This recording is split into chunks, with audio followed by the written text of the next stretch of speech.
The weather is so nice today. I'm sure this won't be a big deal.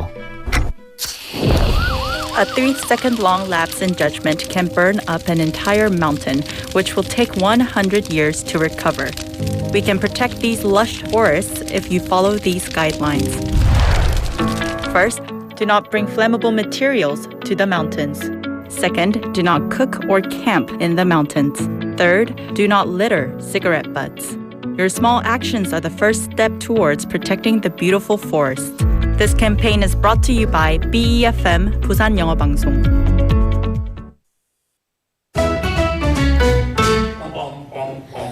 Want to be a friend of BFM 부산영어방송? You can chat with BFM through our Kakao Talk service.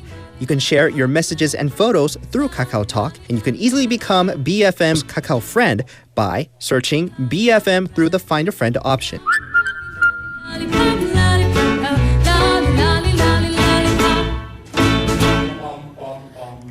Come share and chat with us at BFM anytime, anywhere for free. Don't forget to add BFM 부산영어방송 to your Kakao friends list. Man, I haven't got a chance. I call him.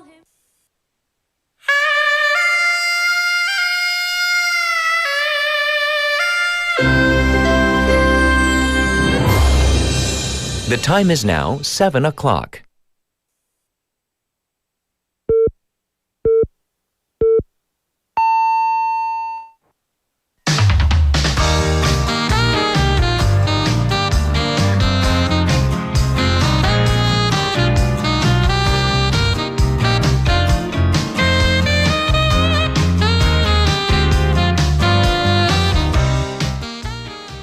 The 2026 Winter Olympics coming up in just a few weeks, as well as the FIFA World Cup. That's coming up this summer. But have you heard of the Bakery World Cup? Well, let me get the official title out to you. It is actually La Coupe du Monde de la Boulangerie. I practiced that like 5 times. It's in French, right, basically. And last Friday, local time, a team of 4 Korean bakers won the grand prize, beating out top teams from around the world. What great news and what amazing strides the Korean bakery industry has made. And not surprisingly, bakeries and cafes that feature these amazing treats are all the rage here domestically. Is this a new facet of K-culture? What do you think about K-baked goods? I'm Catherine. This is Morning Wave in Busan on Tuesday, January 27th on BEFM 부산영어방송.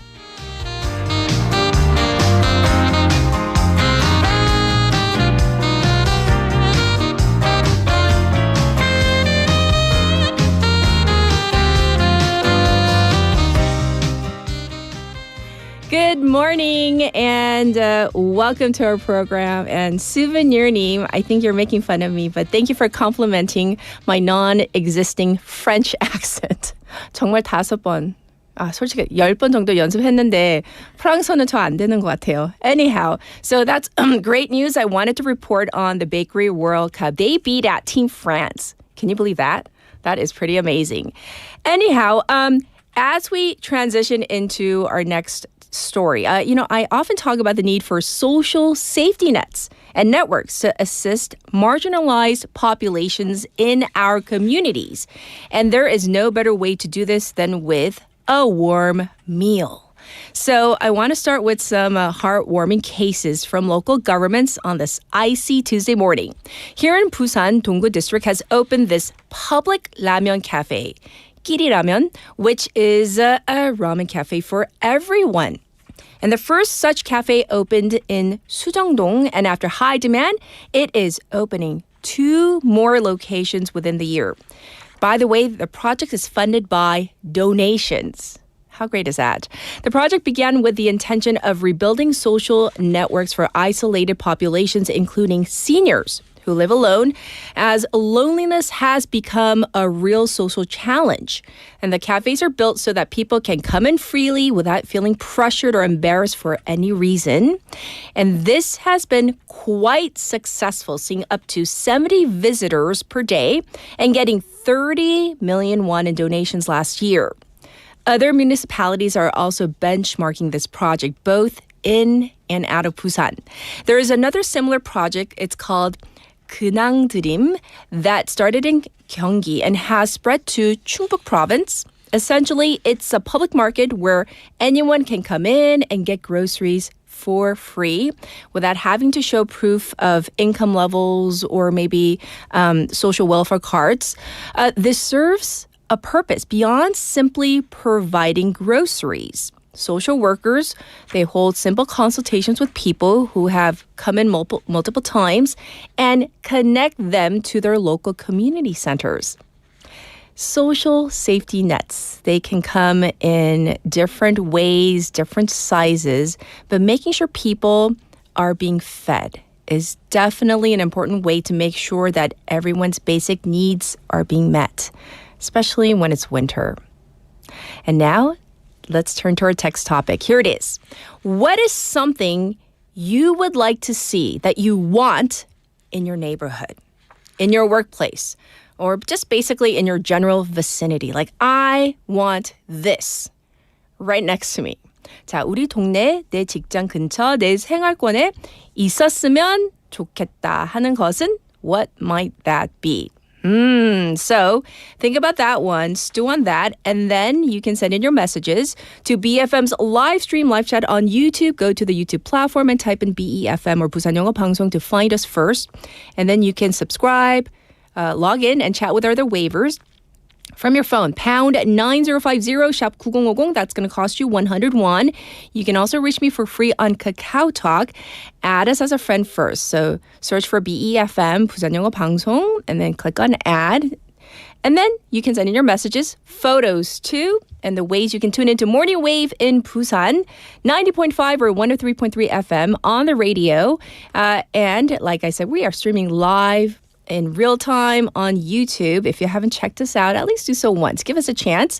And on the BFM app and Papang app, both are free, easy to download. Looking at the lineup for today. So what do you have? What do we have for you? We have Wave Sports. That's with Andrew. That's coming up in hour number 1. In hour number 2, we have Bonnie with Simply Sustainable. And we have a special interview today. We're going to talk about South Korea being labeled as a water unstable country. It's not something we think about every day. What does it mean, being water unstable? It sounds pretty ominous. We're going to find out in hour number 2. Of course, we also have Jian coming up next. We have Haley coming in for hour number 1 and 2 as well. I'll be back with news overview.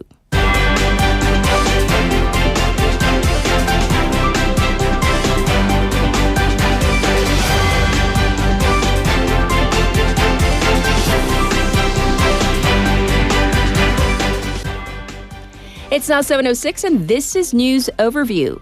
Ex-Prime Minister and Special Counsel both appeal insurrection case. Former Prime Minister Han Duck-soo and the Jo Eun-seok Special Counsel team have both appealed the court's sentence of 23 years in prison for Han playing a key role in the insurrection.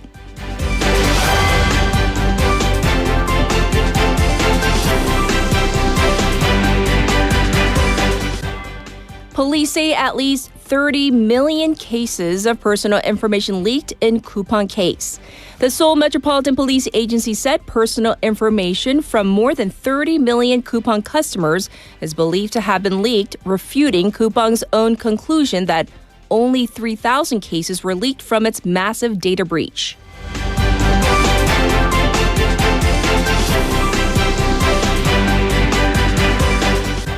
Seoul City Councilor Kim Kyung resigns over bribery allegations. Seoul City Councilwoman Kim Kyung announced her resignation yesterday over allegations that she bribed Democratic Party lawmaker Kang Sun-woo to secure her nomination ahead of the 2022 local elections.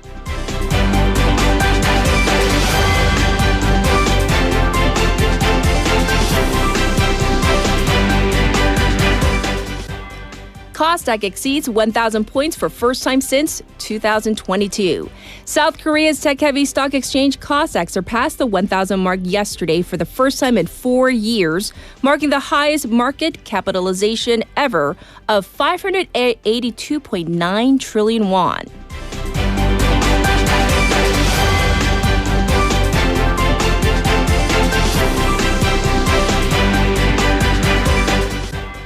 at least 25 dead in U.S. winter storm. A colossal winter storm is hitting parts of the U.S., leaving at least 25 dead from the New England area to Texas, with hundreds of thousands of people without electricity, according to AP. And this was News Overview.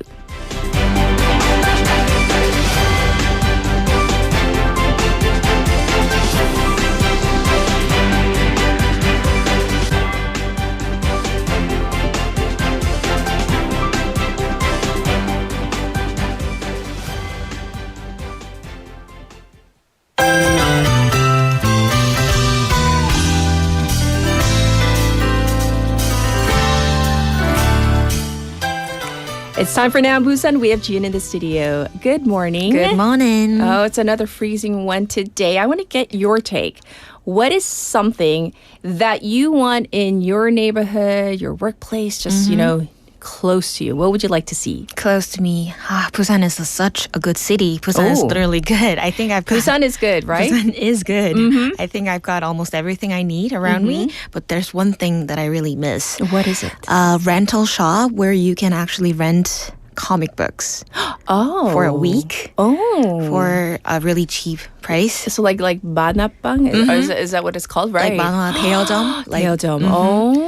So you don't really need to buy all the series of the comic books, but instead you can just rent a comics. Right. You can borrow them. Wow. Oh, interesting. Yes. That's we have one message that I do want to read. Sure. 황은숙님 says 김밥집. 흔하다면 흔한 김밥 가게. But they've been disappearing, at least even in my neighborhood. I see one closing down and then, they're just closing down. They're disappearing. They are. So I can definitely, agree with that. But let's jump into our first local story, Jian. I hear Busan is running autonomous buses. So let's get the story. That's right. Busan City has launched a late-night autonomous bus passenger service starting yesterday on the 26th along the bus rapid transit corridor connecting Naesong intersection and Jungdong. The pilot program will run through June 30th, operating on weekdays from 11:30 p.m. to 3:30 a.m. the following day. However, the service will not run on the first Friday of each month. The route stretches about 10 kilometers from Dongnae Station and Naesong intersection to the area near Haeundae-gu District Office, 어귀 삼거리. Yes, and how often will the bus run? The bus will operate 4 one-way trips per day, meaning 2 round trips with a 60-minute headway. During the pilot period, rides will be free of charge. After reviewing the trial results, the city plans to move toward formal operations and apply the regular city bus fare. And this is so fascinating, but what about safety? While the bus can carry up to 15 passengers at a time, for safety reasons, standing passengers will not be allowed. Okay. A safety attendant will be on board as well to help passengers and ensure safe operation. The city says it will analyze driving data collected during the pilot to improve service quality and use the results to potentially expand operating hours and routes in the future. I see. So let's see how the pilot program goes, and maybe this will be expanded.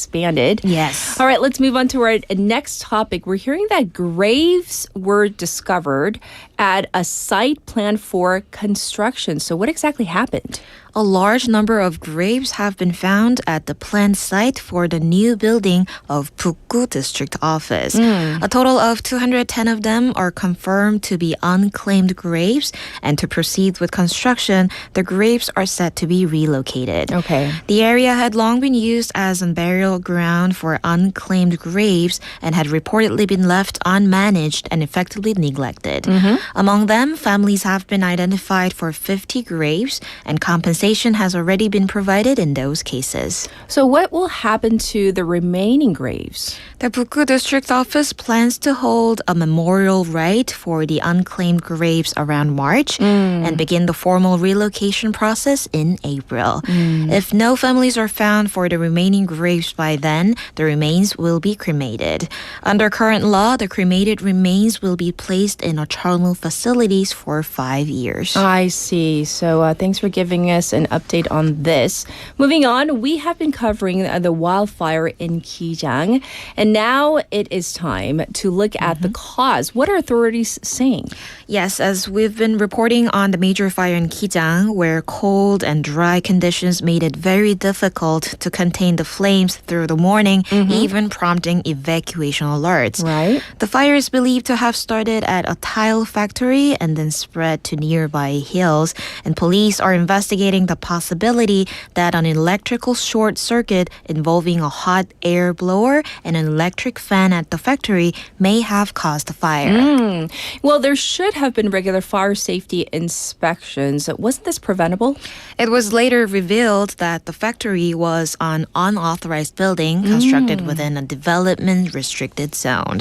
Because of that, it had not been included in regular fire safety inspection targets. Yes. According to police, people at the factory are believed to have left work while keeping the hot air blower and fan used in the tile production running. Authorities suspect the fire may have started due to an electrical fault in that equipment. Unfortunately, it has also been confirmed that there was no security cameras installed inside the facility. The Korea Forest Service, along with Gijang-gun County officials, plans to conduct a joint investigation to determine the exact cause of the wildfire. Well, thanks for the update on this fire. Moving on, Busan festivals, they have been designated as culture and tourism festivals. So we need to know the story behind this. Here's good news for Busan. Okay. Busan International Rock Festival and 동래읍성 History Festival and 광안리 Fishing Village or 광안리 어방축제 have all been selected as official culture and tourism festivals by the Ministry of Culture, Sports and Tourism. Busan International Rock Festival and 동래읍성 History Festival were newly added to the list, while 광안리 Fishing Village has maintained its status for 8 consecutive years since 2020. Nice. So what kind of festivals are they? The Busan International Rock Festival is the country's longest-running rock festival, attracting top artists and large crowds from Korea and abroad each year. The 동래읍성 History Festival highlights the Battle of Dongle Fortress with parades and hands-on programs, while the 광안리 Fishing Village reinterprets in a modern way. Busan City aims to develop them into major attractions for international visitors, showcasing the city's unique history and culture. All right. Well, that is a wrap for our local news today. So we'll be sure to check in with you tomorrow. Thank you, Jian. See you tomorrow. All right. And I'll be back in just a moment with your traffic and weather.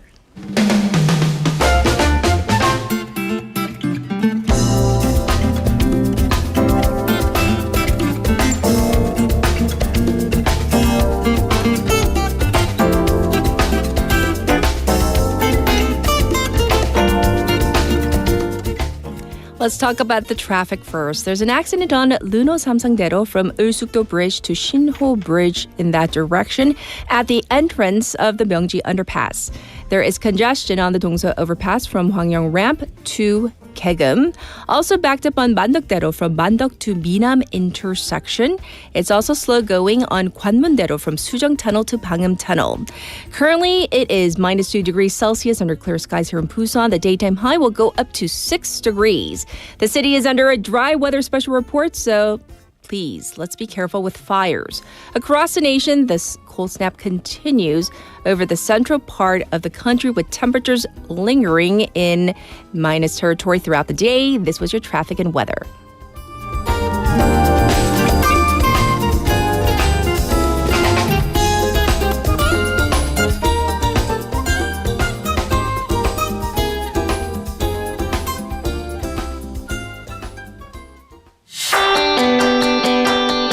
Korea Broadcast Advertising Corporation, KOBACO, supports your broadcast advertising production costs. This program is open to innovative small and medium-sized enterprises, offering up to 45 million won for TV ads and 3 million won for radio ads.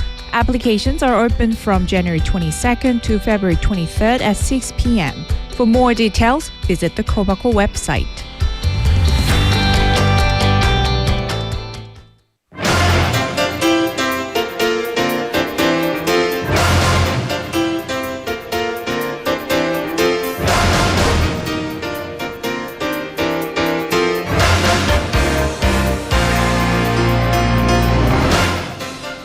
It's time for Top Stories. Haley's in the studio. Good morning. Good morning. Yes. So we have some breaking news. We're going to jump right into the news. U.S. President Donald Trump just announced that he is raising tariffs on South Korea. Right. So this comes out of his Truth Social page, announced just several hours ago.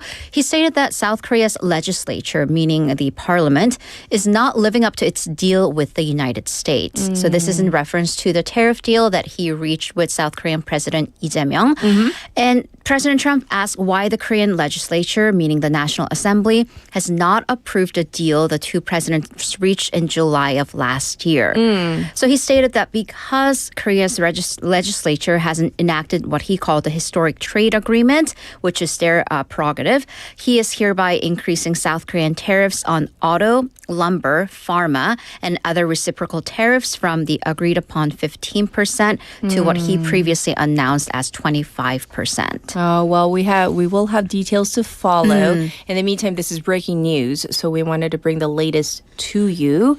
And now let's start with this decision by the government to build 2 large-scale nuclear reactors. Right. So yesterday, Climate Minister Kim Sung-hwan announced that South Korea will be building 2 new large-scale nuclear reactors, pushing on with the previously agreed upon basic power supply plans. So specifically, the Korea Hydro and Nuclear Power Corporation will start looking for property for these plants, get construction permission by early 2030, and complete construction by 2037 and the following year, 38, respectively. Yes, and this was unclear for a while, after the Lee Jae-myung administration began functioning. Right, because nuclear energy and especially building new nuclear plants or shutting down aged ones, that is something that has a partisan undertone to it.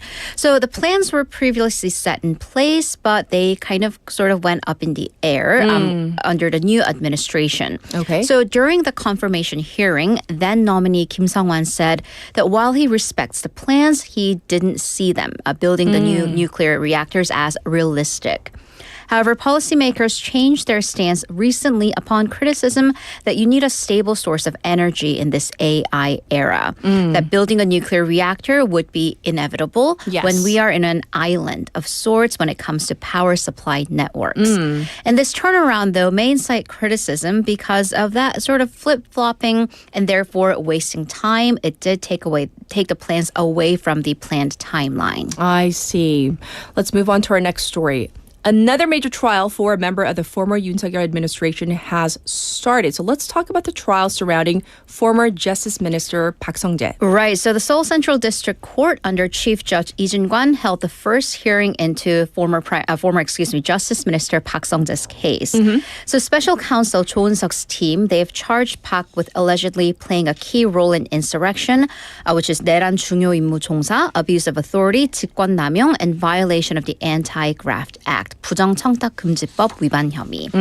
So yesterday during the opening trial, Park pleaded guilty. Park pleaded not guilty to all of the charges.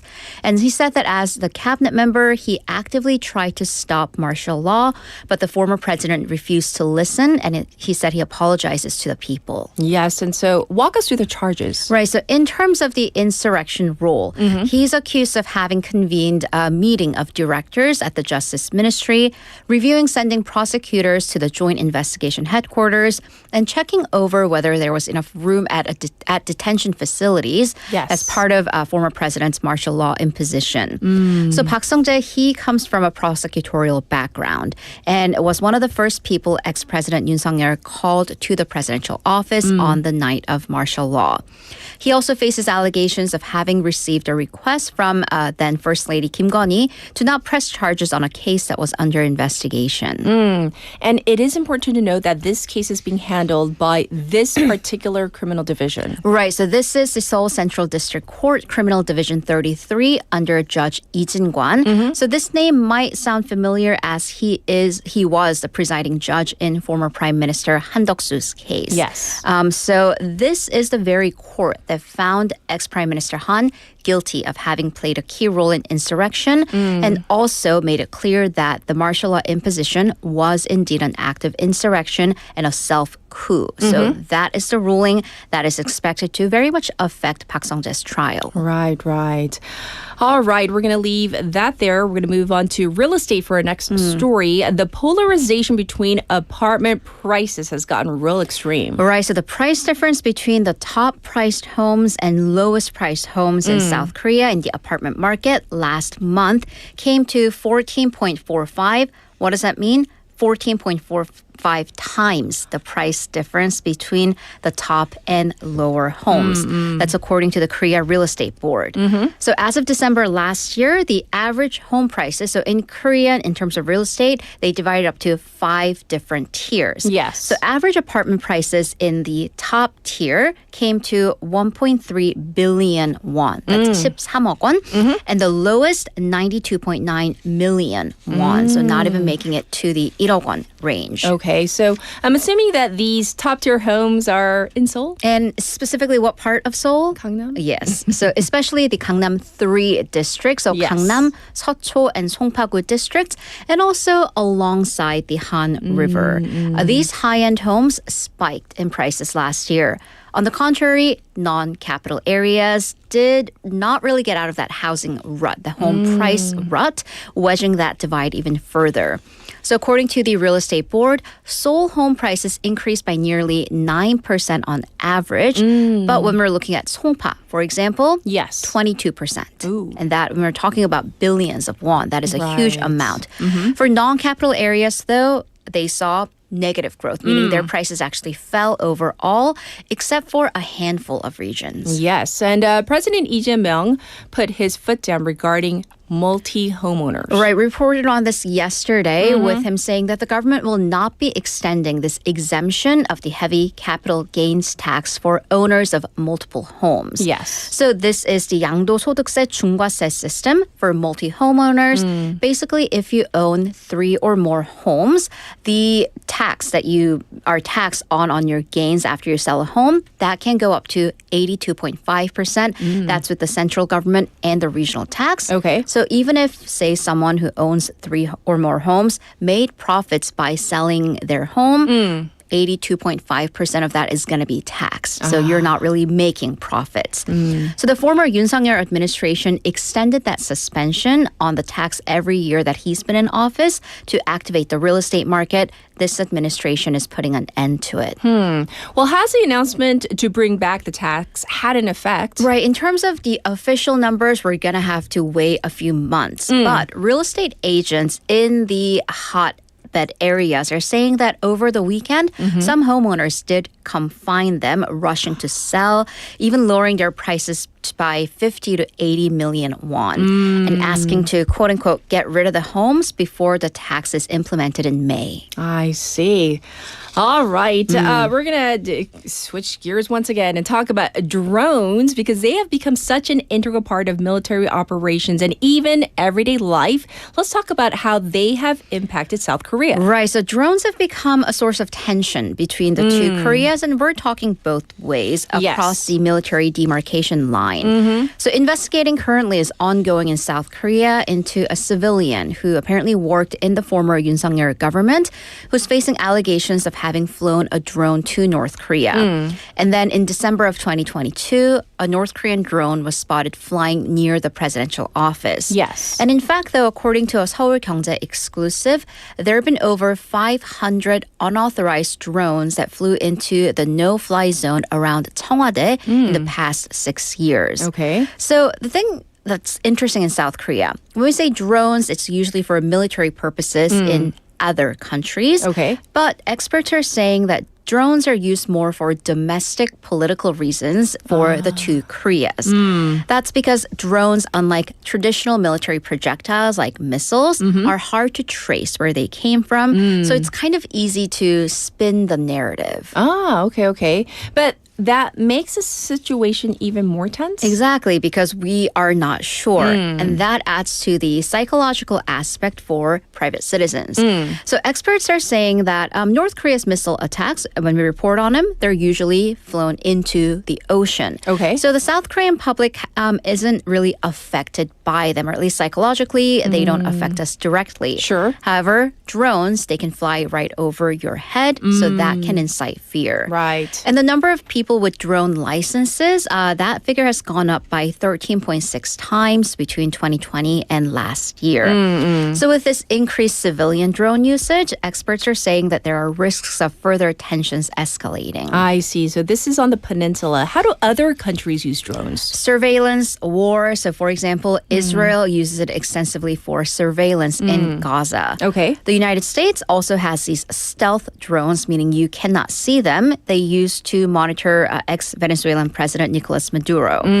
These flying devices have made leaps in technology between 2023 and 2024 specifically. Okay. These first-person view drones, and they have changed ground operations during war. Yes. Major contributor, the war in Ukraine, which has become kind of a real-life lab for these aerial devices. Sure. And then that brings us to North Korea again, because it's been assisting Russia in this war. Right. They seem to have built up this first-hand experience with wartime drones, according to experts.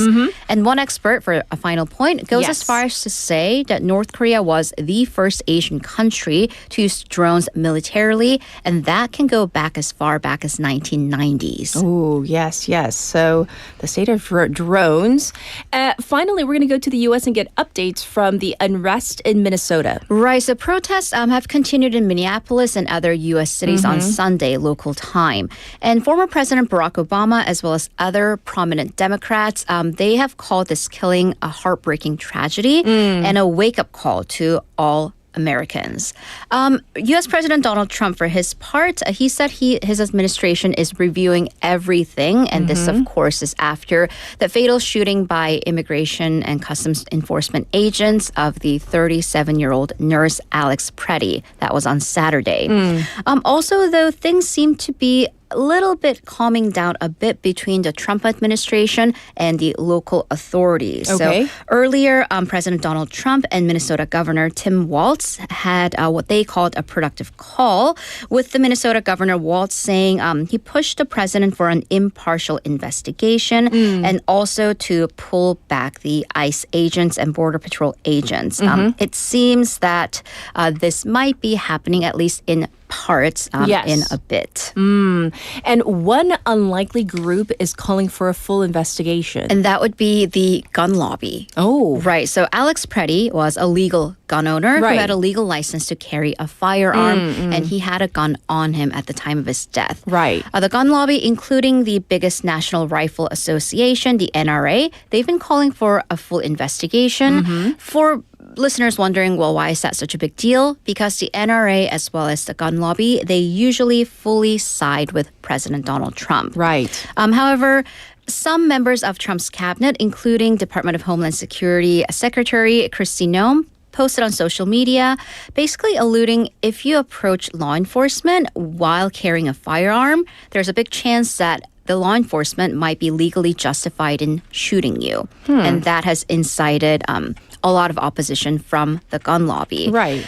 In verified videos, we see that Preddy never drew his weapon and only had a smartphone in his hand. Right. So one gun lobby organization said that the U.S. Constitution's Second Amendment, the right to bear arms, meaning weapons, including guns, it protects Americans while protesting, that they can carry a gun while protesting, and said that federal government must not infringe upon this right. Okay, well, that's the latest. Thank you for going over all the top stories, and we'll check in with you in hour number 2. Thank you, Haley. See you in a bit. We're going to take a song break, and here it is. This is For You by Ihai. When my heart is beating for you, that's when I lose my control. When my heart is beating for you, come close to me, come close to me. When my heart is beating for you, it's crazy, I see nothing but you. Baby, my heart's beating for you. Come close to me, give a kiss to me. Listen to me, I am the woman that you've been waiting for. Would you push the button that you've been looking for? With just one kiss, you're gonna need it more. Baby, I could give you what you want. When my heart is beating for you, and my mind feels baby blue. Baby, my heart's beating for you. Come close to me, come close to me, close to me.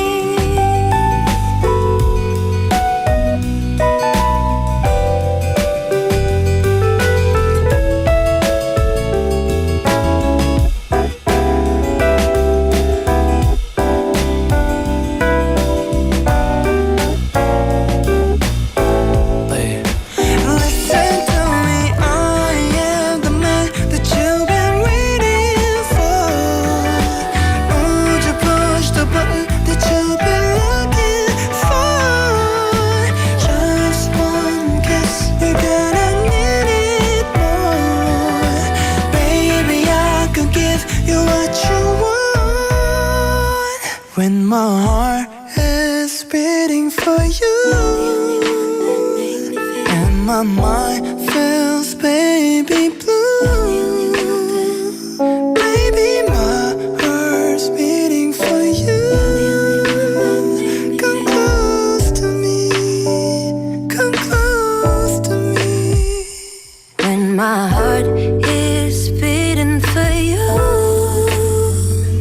and my mind feels baby blue. Baby, my heart's beating for you. Come close to me, come close to me, close to me. You're the only one that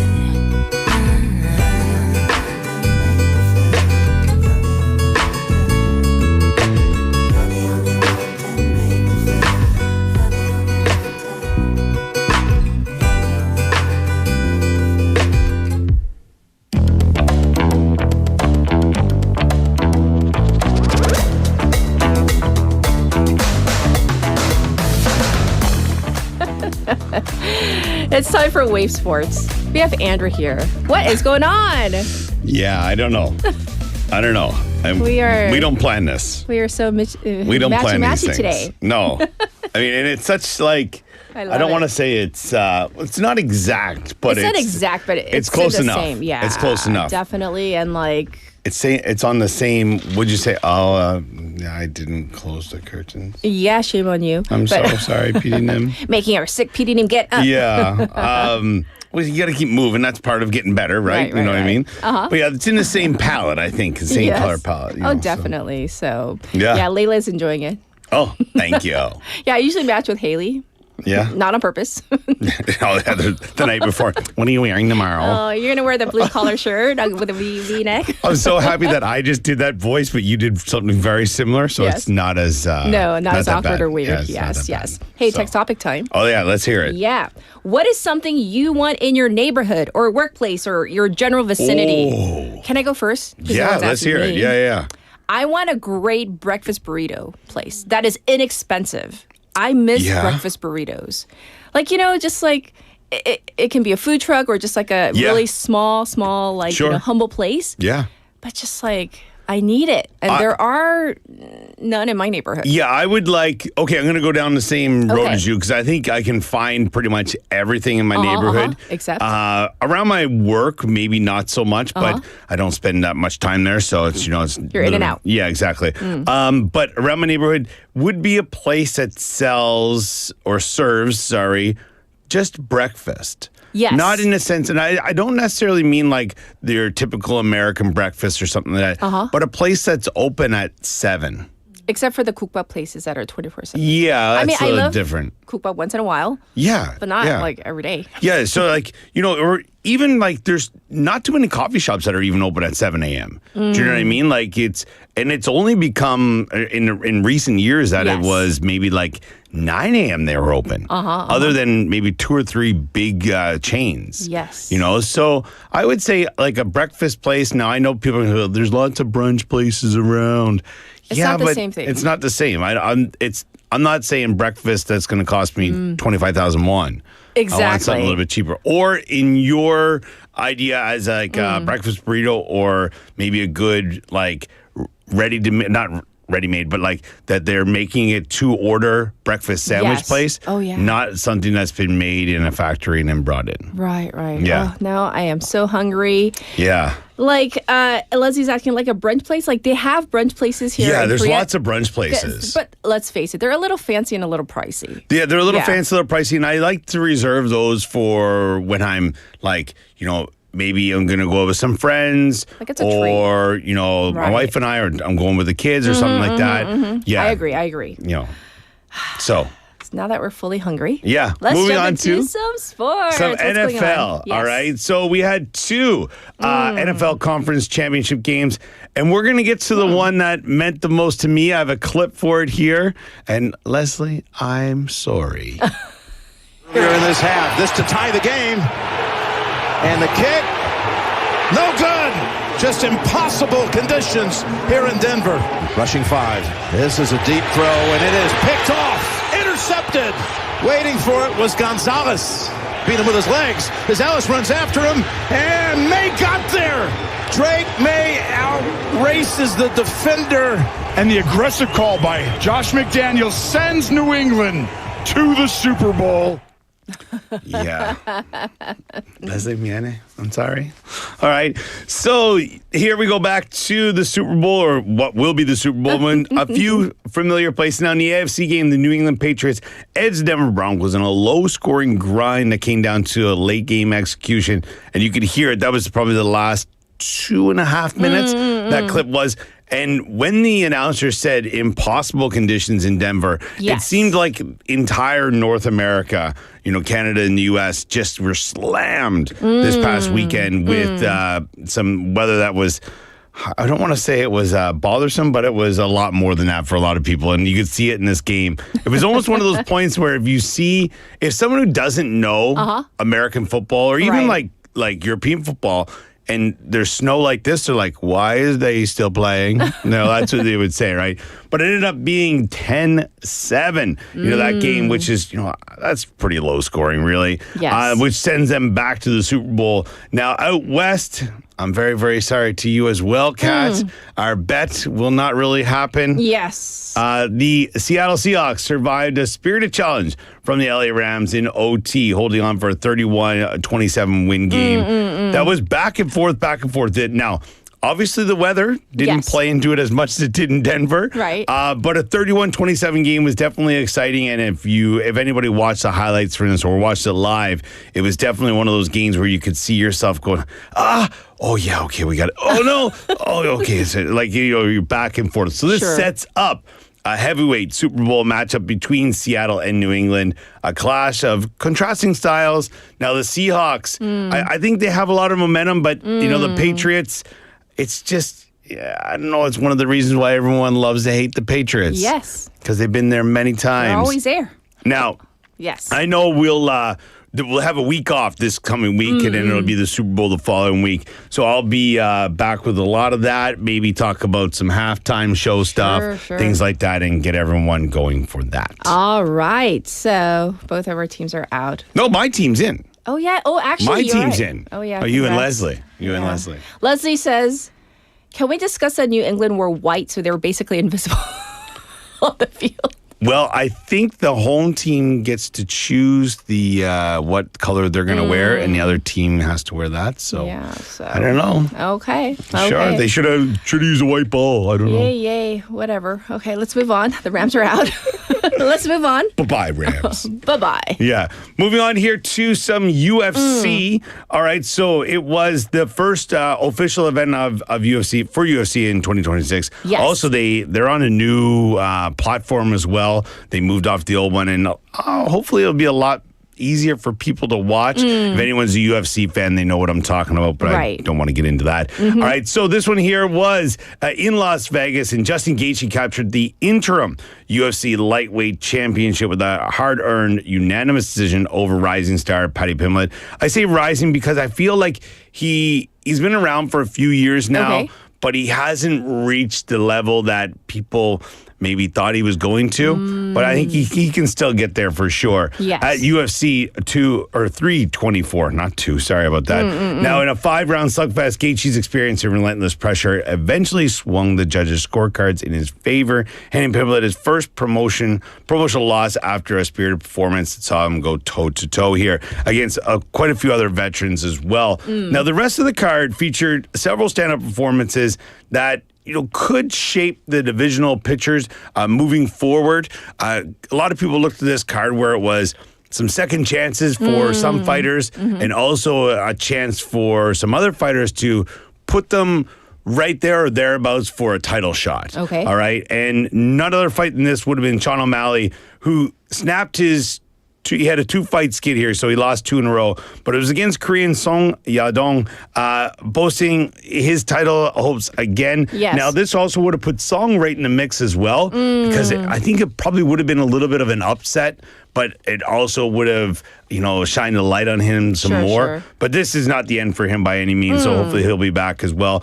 Now, most of the fights in the entire card were they went to a decision, and I don't know. As fight fans, all fight fans want to say, I want to see the knockout. I want to see the submission, the highlight reel thing, right? Right. And one of those did come in, and this was in the heavyweight bout. 2 guys who are just, I don't know, if I saw them walking down the road, I might cross the road because they're big. I'm sure they're nice guys, but they're just big lads, all right? Yes. So Waldo Cortez Acosta scored a vicious, I can't say this enough, second round TKO against Derek Lewis, continue his knockout streak. And it was, there was a few other fights on this as well. There was also a few that were... we'll say they were canceled. Oh. And that's what we're going to get to here. Okay. And that's some headlines that it's kind of, I want to say, I'm trying to think when we talked about, when was all the scandal stuff in baseball last year with betting? Was that in August maybe? Yeah, it was around July, August maybe? Yeah, summer. Close in there. So, and we kind of talked a little bit about the UFC, I think, as well. And this is where I'm talking about headlines outside the octagon are getting a lot of attention here. And it's very unusual storylines for the UFC. But one of the fights wasn't decided in the octagon at all. What happened? It happened before the bell. Now, a lightweight bout between Michael Johnson, who's actually a veteran in the UFC, but was fighting in a prelim card. So, there's the main card, the undercard, and then the prelim card for any of these big fights. All right? And it was him against Alexander Hernandez, originally scheduled, as I said, for the prelim card, pulled hours before the event. So, both fighters make weight. Okay. They're totally fine. What happened? They're at the arena getting ready before their fight.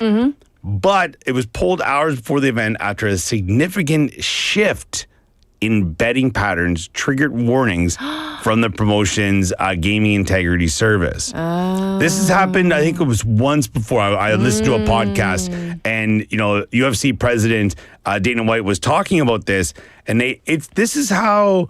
those guys in baseball and a few other things in basketball. Basketball, right, the NBA. They were caught because it's not just like you're on a website, you click your bets, submit. They're using algorithms, they're using all kinds of technology to realize there's a spike 2 hours before the event. It's suspicious. And it's also those prop bets. Right. First knockdown, who's going to get the most punches, these kind of things. And usually things that you can not predict, but you can influence, we'll say. So the cancellation marked one of the rarest occasions in UFC history where a fight was scrapped, not for an injury or weight issues. That's usually what it is. Like a guy, even after they make weight, you're still doing a bit of training. You could have pulled a muscle or something like that. But a lot of people are coming out and saying this is great, especially for those who want to bet on fights. Yes. That Legally. that exactly legally, but also the promotion gets quite a bit chunk of change from these companies. They want to make sure everything's above board. Yes. What happened to like back in the day, the original UFC? I miss this is gonna date me. I'm old school. Oh, hey, I'm there as well. Like Hoist Gracie. Yes. With the jiu-jitsu. Tank Abbott. Yes. That was, if you know. It was there was no weight classes. No. It was just, and they went for like ever. Forever, but it was like more, to me, it was more interesting because it wasn't just about like knockout punches and like, for me, it was like and there's a lot strategy. of people, there's a lot of talk about that as well because, it's, if you're in a fight and then the end of the round, at the start of the next round, you're on your feet, but maybe you were the guy in position on the bottom, and then, then they start the round again, and you're like, well, no, we didn't finish the round like this. Why are we starting back on our feet? Exactly. It makes it like 5 individual fights. Sometimes it just went on and on. But I thought it was so interesting. Hoist Gracie was amazing against guys twice his weight. Exactly. And he's just Jiu-jitsu. like choking them out. It's amazing. All right, let's get into some Winter Olympic news. Yeah, so the flag bearers for South Korea have been named. A couple of big names here. 3-time Olympians. It will be their third Olympics. Yes. This is figure skater Cha Jun-hwan and speed skater Park Ji-woo have been selected as South Korea's co-flag bearers for the opening ceremonies of the Milan Cortina Winter Olympics. Yes. Now, the Korean Sport and Olympic Committee announced yesterday that the two veterans will carry the national flag on February 6th. We are less than a week and a half. It's about a week and a bit away. I know. I mentioned it in the opening, like, it's just right around the close. corner. But it's one of those things I keep checking.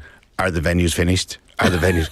Are they? Or the Are hockey they? one? The hockey one. I think they can have the games, so it's okay. I don't know. We'll see.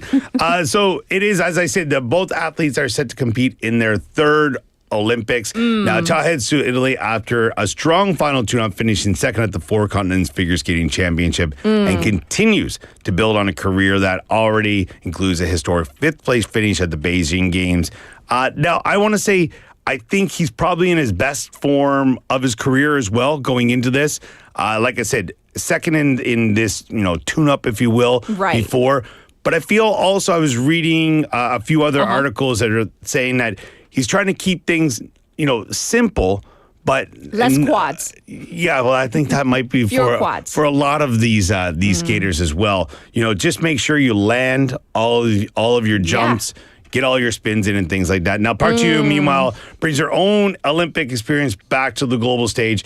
Debuted as well at Pyeongchang, in 2018, and then made it to the semifinals in Beijing in the mass start. Now, the 27-year-old will race in the 1,500 meters and the mass start in Italy. Yes. And now, also, the delegation, Korea will be sending 71 athletes to Milan Cortina, 6 more than in 2022 at Beijing. Okay. With snowboarding leading the way with 11 athletes. I'm sure if you surveyed anybody, which sport has the most athletes, I don't think they would say snowboarding. Yeah, that's a surprise. Which is pretty amazing. But with, I believe it's Cheon, who's, leading the way there for the women, who hopefully top 3. I'm knocking on wood here, but I'm saying a gold medal. Oh, yeah. Yes. Fingers crossed. Yeah, knock fingers on, whatever. crossed, toes, everything like wood. that. And there's a comment for you. Oh, love it. Let's hear it. I hope I pronounced it incorrectly. Is it Ayn or Ain? It says, I thought your voice may have been familiar, Andrew. Were you at a toy store over the past weekend? Yes, I was. Okay, well, somebody recognized that voice. Was this person buying blocks by any chance? I don't know. They don't mention, but were they talking to me about certain figures? Probably, and your Maybe. voice is so recognizable. That robust, gruffy That voice. happened to me at the big box store one time. Oh, really? Yeah, I was standing there and a guy came over and said, is your name Andrew? And you're like, and why? I was like, whoa. Why? Hey, personal space. Yes. And then he's like, I listened to BFM. And I was like, oh, wow. This is pretty amazing. First time meeting somebody who recognized. And this is before we had YouTube. Like this is years ago now. Yes, I was yes, like, whoa. yes. Awesome. Fantastic. All right. So popular, Andrew. So distinctive. I like it. I like hearing stuff like that. Yeah. Have a wonderful week. We'll check in with you next week. Bye-bye, everyone. Have a good one. Well, with my matchy partner in crime, he'll be back next week. In hour number 2, we have, of course, our special interview. We have wa글와글 tea time as well, and Bonnie later on. So hope to see you in hour number 2. We're going to end it with New Light by John Mayer. Enjoy. I'll be back at 8.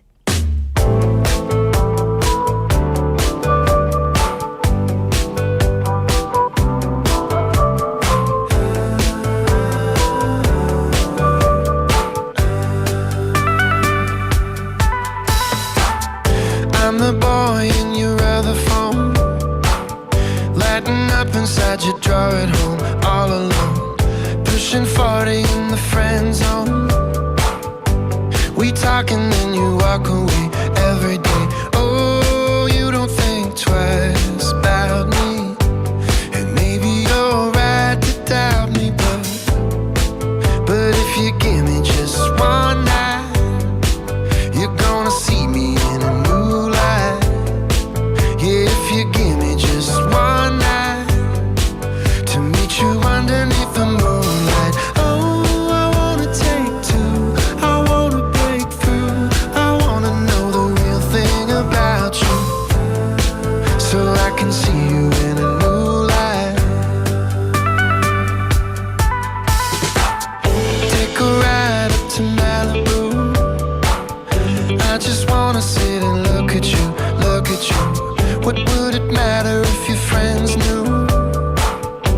Who cares what other people say anyway? Oh, we can go far from here and make a new world together, babe.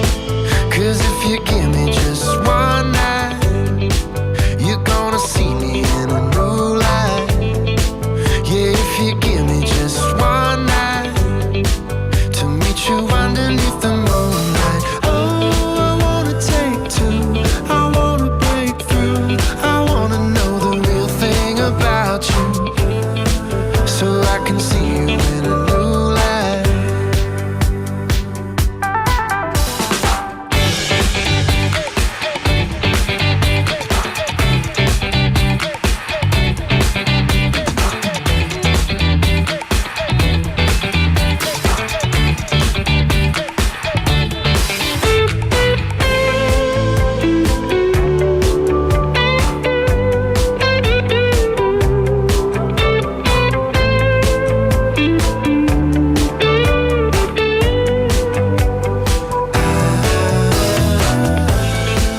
Yeah, if you give me just one night, you're gonna see me in a new light. Yeah, if you give me just one night to meet you underneath the moonlight. What do I do with all this? What do I do with all this love that's running through my veins for you? What do I do with all this? What do I do with all this love that's running through my veins for you? What do I do with all this? What do I do with all this love that's running through my veins for you?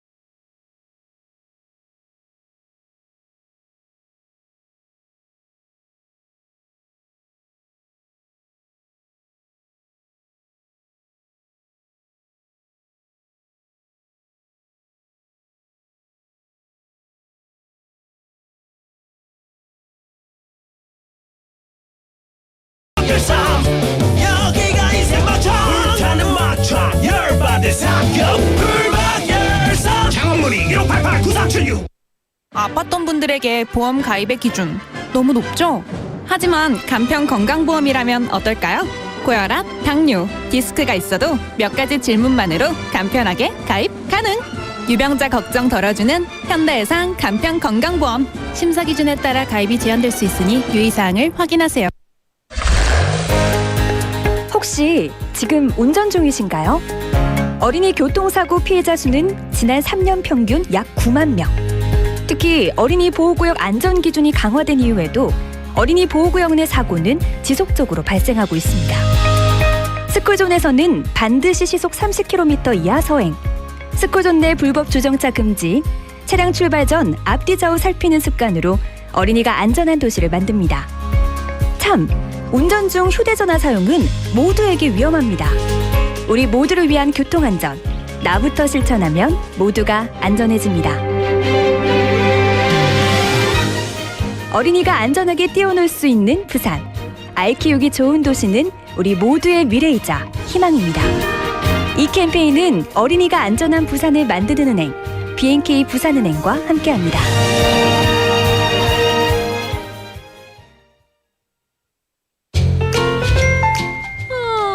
I was so busy this morning. I didn't even get to check my messages. I almost got hit. Here comes the safety hero. Stop right there, Smombi. Put your phone away. Keep your head up. Look around. What was I doing? Thank you. I'm finally free from being a smombie. As you just heard, even a quick text could lead to a serious accident. This kind of behavior has a name, smombi, a word created by combining smartphone and zombie. Walk with your head up and check your surroundings before you move. Let's build a safer traffic culture and keep our streets free from smombies. This campaign is brought to you by BEFM 부산영어방송. 지금 방송 광고라는 부메랑을 던져보세요. 소비자를 향해 정확히 날아가는 광고. 힘차게 돌아가는 경제. 부메랑처럼 다시 기업의 이익으로 되돌아오니까요. 방송 광고, 경제에 큰 힘이 됩니다. 부산 방송광고발전협의회.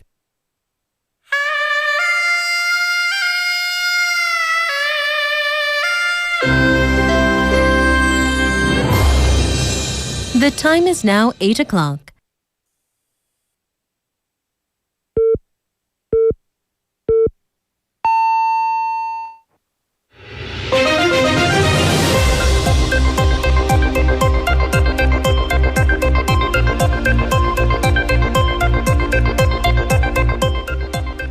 Welcome back, everybody. This is Spotlight News at 8 o'clock. U.S. President Trump raises tariffs on South Korea to 25%. U.S. President Donald Trump announced he will raise tariffs on South Korean auto, lumber, pharma, and all other reciprocal tariffs from the previously agreed upon 15% to 25%. Trump wrote on social media that the South Korean legislature has not lived up to his deal with the U.S. by not approving the trade deal he reached with President Lee Jae-myung last year. His comment seems to be in reference to the special legislation needed for South Korea to carry out its 350 billion won investment pledge to the U.S.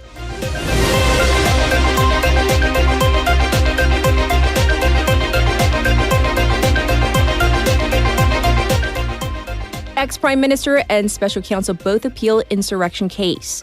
Former Prime Minister Han Duck-soo and the Cho Eun-suk Special Counsel team have both appealed the court's sentence of 23 years in prison for Han playing a key role in an insurrection. Han's defense team submitted the appeal yesterday, followed by the Special Counsel, who challenged the not guilty verdicts on some charges in the ruling, which was announced by the Seoul Central District Court last Friday. The appeal is expected to go to a Seoul High Court trial division dedicated to handling cases connected to former President Yoon Suk-yeol's martial law.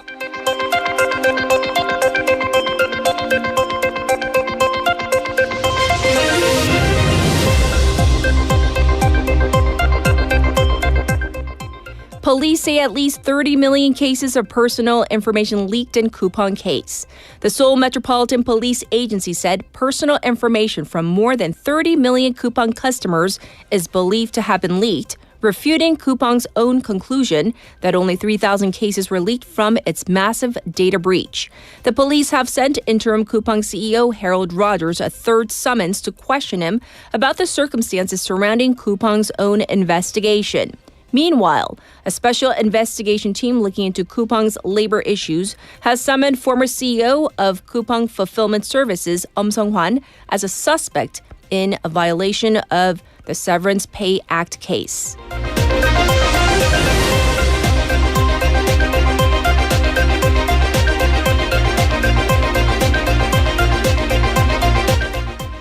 Kosdaq exceeds 1,000 points for first time since 2022. South Korea's tech-heavy stock exchange Kosdaq surpassed the 1,000 mark yesterday for the first time in 4 years, marking the highest market capitalization ever of 582.9 trillion won.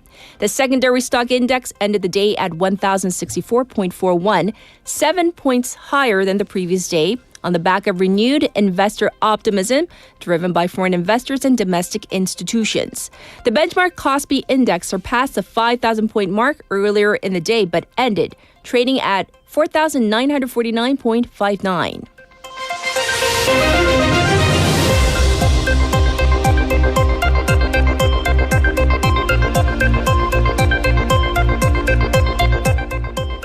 At least 25 dead in U.S. winter storm. A colossal winter storm is hitting parts of the U.S., leaving at least 25 dead from New England to Texas, with hundreds of thousands of people without electricity. That's according to the AP. The National Weather Service has reported around 30 centimeters of snow across large parts of the country, and parts in Pennsylvania getting up to 50 centimeters of snow. The storm has canceled nearly 15,000 flights across 2 days, and major institutions in New York City and Washington, D.C. announced they will be closed. This was Spotlight News.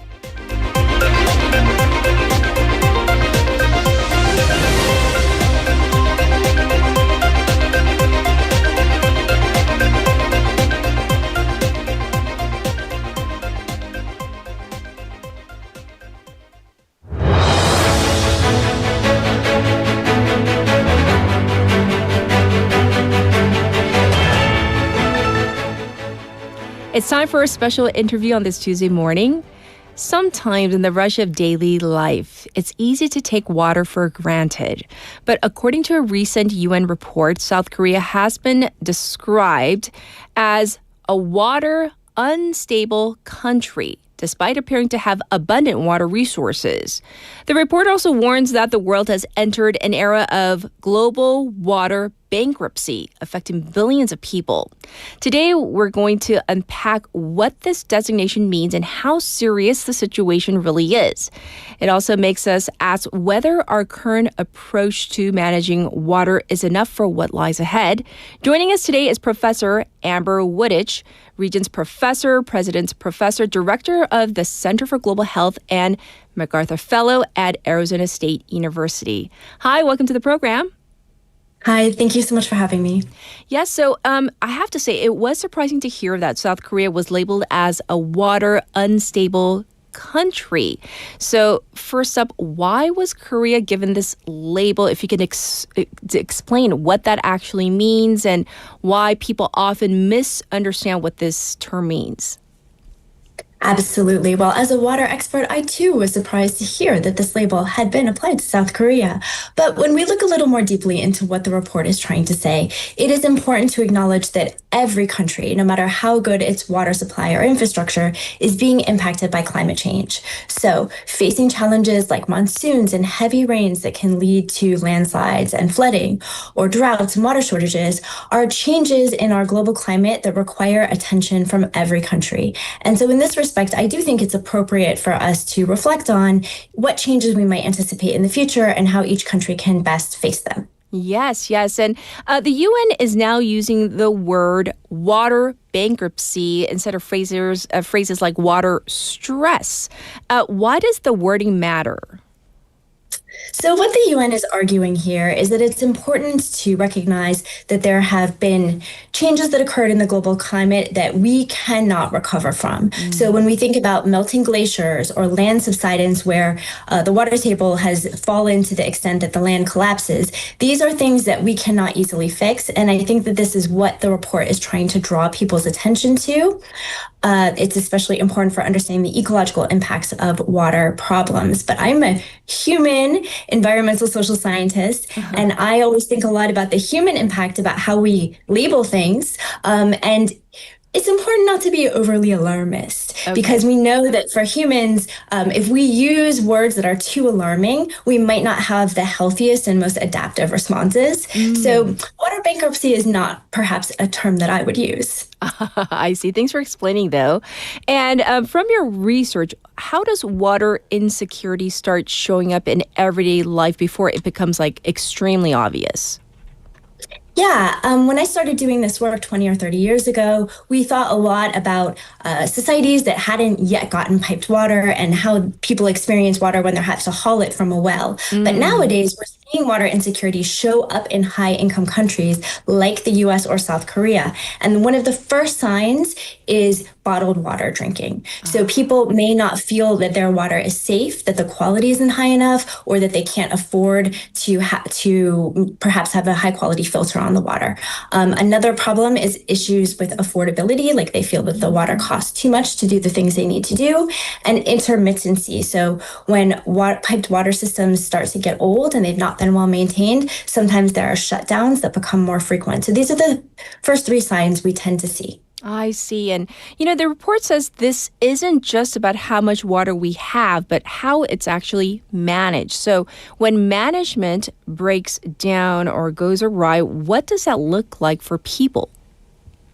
Yeah, in addition to intermittency and affordability issues like we talked about, another problem we're seeing a lot around the world is trust issues. People just don't believe the water is well managed, and so they start to kind of pull out of the system. We're calling this phenomenon piped water skepticism. It's kind of like anti-vaxxers, that they just kind of don't have a strong trust in the system. So these are some of the alarm bells that we begin to see. And around the world, when people don't have water delivery or they don't trust it, they start to rely on self-managed and informal systems. So that can look at a system level. We start to see semi-legal water truck vending, black markets for water, pirate water vendors is one thing that happens around the world. But people also make solutions with their neighbors. Maybe one person has a well or they have stable water delivery, and so they help the people around that.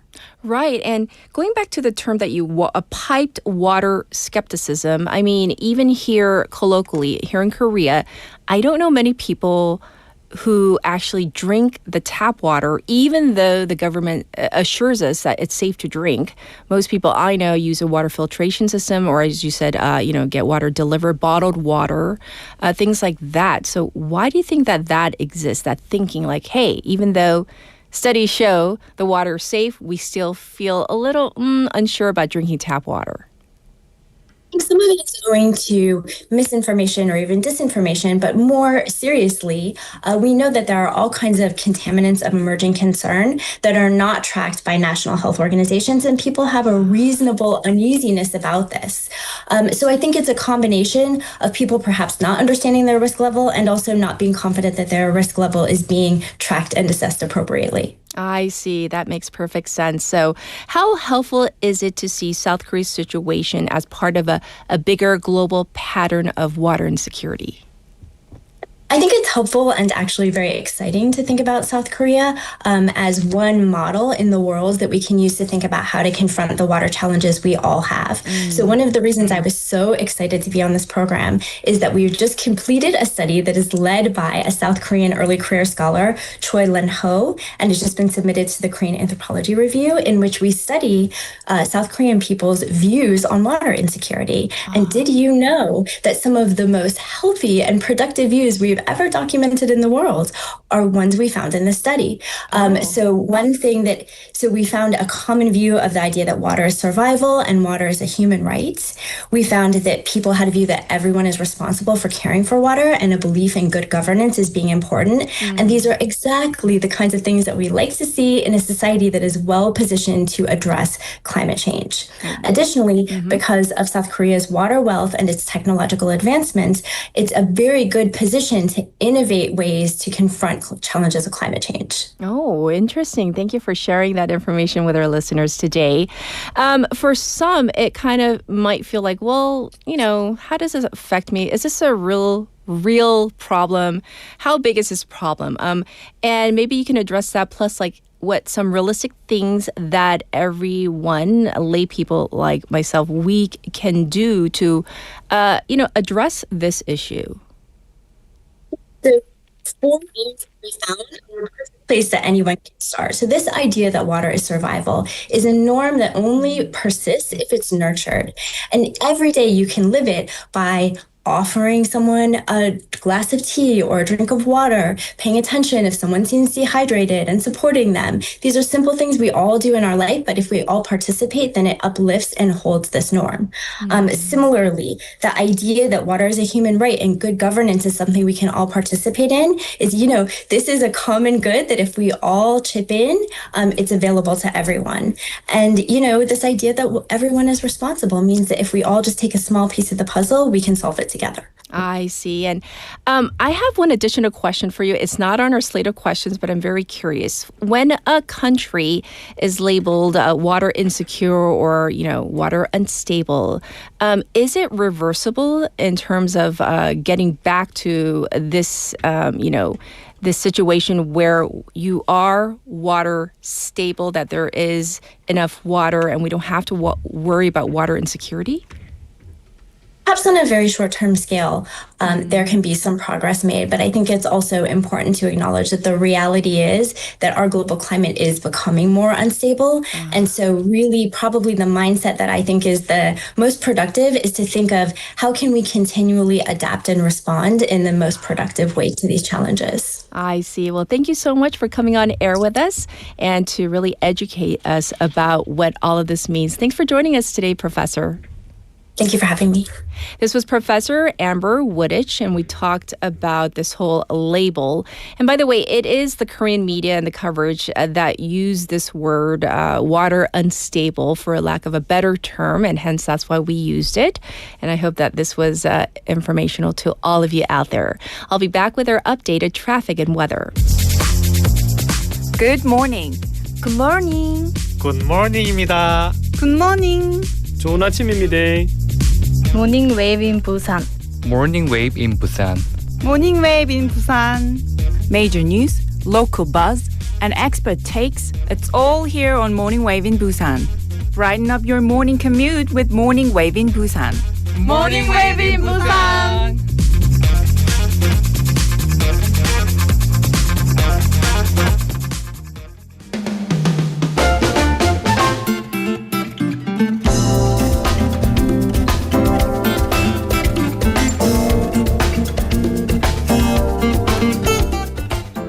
Here is your traffic update at 8:15 on this Tuesday morning. There is ice reported on Nakdong-daero from Gupo three-way intersection to Samlak Eco Park. Right past this Samnakdong intersection, once again, there's ice. Please drive carefully. There's congestion on Mandok-daero from Mandok Cathedral to Mandok intersection. It's slow moving on Luno Samsung-daero from Myeongji ramp to Shino Bridge. It is currently -1. It's going to go up to 6 today under clear skies. The city is under a dry weather special report, so please be careful with fires. Across the nation, the cold snap continues, especially with the central part of the country, with temperatures still lingering in the negative territory. This was your traffic and weather.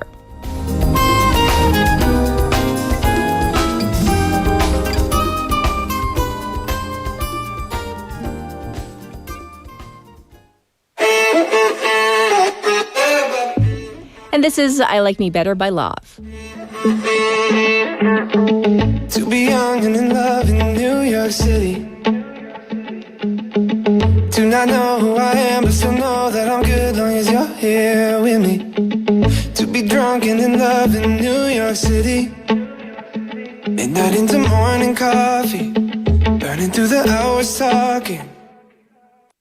I like me better when I'm with you. I like me better when I'm with you. I knew from the first time I stayed for a long time. Cause I like me better when I'm with you.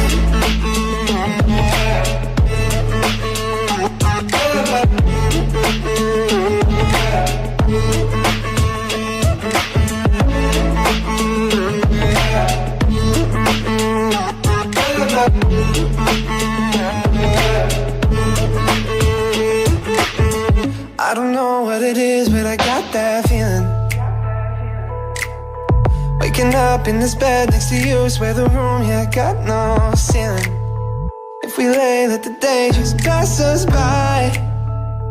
I might get to too much talking. I might have to tell you something. I like me better when I'm with you. I like me better when I'm with you. I knew from the first time I stayed for a long time. Cause I like me better when I'm with you.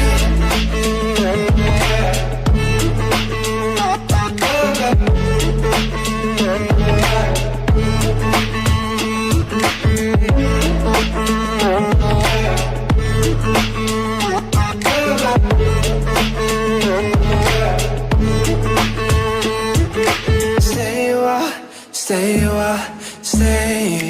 with me. Stay a while, oh.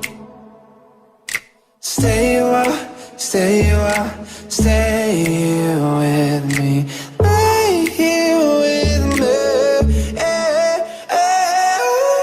I like me better when I'm with you.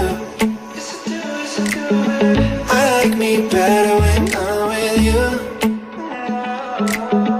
I knew from the first time I stayed for a long time. Cause I like me better when I'm with you.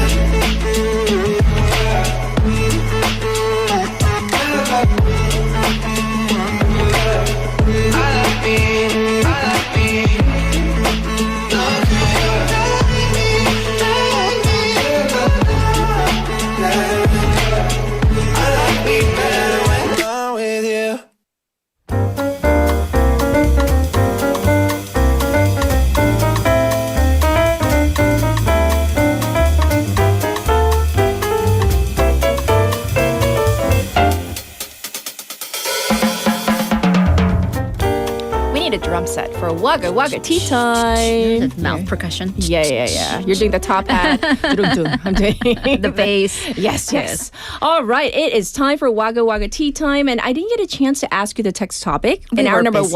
1. So busy with breaking news because of you know who, but you know. That was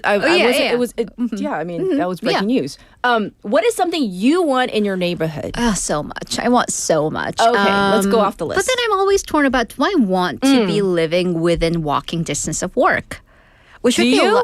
I that's what I'm asking. Do I? Like, that would be nice theoretically, but then also, do I want to be in the shadow of, whatever? Of work. I have multiple workplaces. Yes. Also, my workplaces are in very real estate expensive areas. So it's, can I? Will I be able to? Well, that's a big no. Okay. Capital N, capital O. I would love to live near a park. I already live near a mountain hiking trail, but I would love to live next to a flat ground park. Yeah.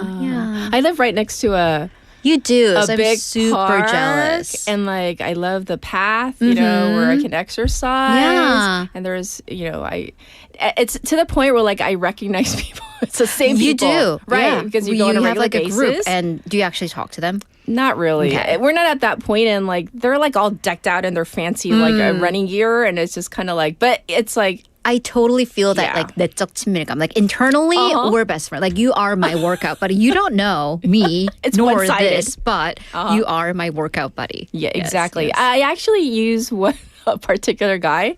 He's like my As a pacemaker. pacer, yes. It's my pace. He just doesn't know. I know. I just They don't follow. need to know. Yes. Just, yeah. All right. Let's get into our first wa글와글 story. Some municipalities have created these. Oh, speaking of actually, public indoor tracks, to the delight of their residents. And the envy, the burning jealousy of me. Yes. And then other out-of-towners. So Yes. this cold wave, which let's appreciate, though, that we live in Busan and one patch of ice on one road makes it into the news as opposed to the other cities where there are giant patch of ice.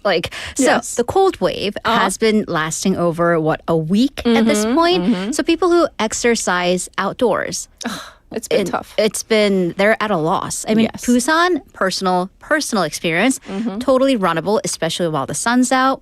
But then if you're looking at like Gyeonggi, Gangwon, Seoul, if you live in cities like that, then you head to the covered public track if you are lucky enough. Yes. So these are your average, the 400-meter tracks, but they will have structures over them. Think of them as like giant running greenhouses. Look at that. Yeah. Check out our YouTube page right now if you haven't had the chance to do so because the visual says it all. I want that. It's beautiful. And then Yes. the inner two tracks are for, specifically they're for running, and then there are tracks designated for walking. Love and cities like Paju and Pocheon, they use them for their athlete training as well. So they're being benchmarked by other municipalities. And users say they really make walking or running outside possible, even when it's like negative 10 degrees outside. Right. I'll be honest, last night I got home at like 8 something.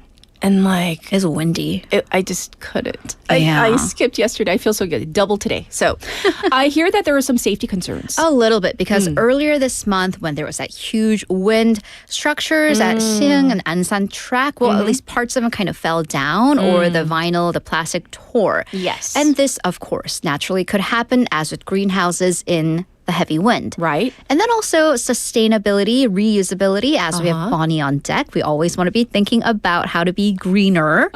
Because these structures require, even financially, tens of millions of won to put up, like 수천만 원. And then after winter's over, Right. I definitely don't want to be running in a greenhouse in the summer. True. That's how people get heat stroke. So they'll need to be taken down. So then the task is, where is that structure gonna go? Are you just gonna incinerate it? I hope not. So an official from Pocheon City said that they're gonna be looking into reinstalling them at other events like garden festivals. Yeah, so let's get more of these going, and let's be Yes. creative on how to reuse them. Wow, I love it. Love it. Let's move on. Are for you listening, now. Sasangu? Are you? Love you, but yeah. Yes. Authorities are cracking down on these large bakery cafes that may be trying to avoid taxes. We talked about this a few weeks ago. Yes, Of these yes. massive bakery cafes, with speculation that some of them may be a front for the uber rich to save on inheritance taxes. That's right. Because if a business is registered as a family business, like 가업, 상가업, then they are exempt from inheritance taxes if the first generation carry that business on for about 10 years, Right. and then the second generation inherits it. So National Tax Service, NTS, announced that it'll conduct full inspections over such large bakery cafes. Ooh. But how would they figure out if these are real, like, family businesses carried down, or maybe kind of like a tax front?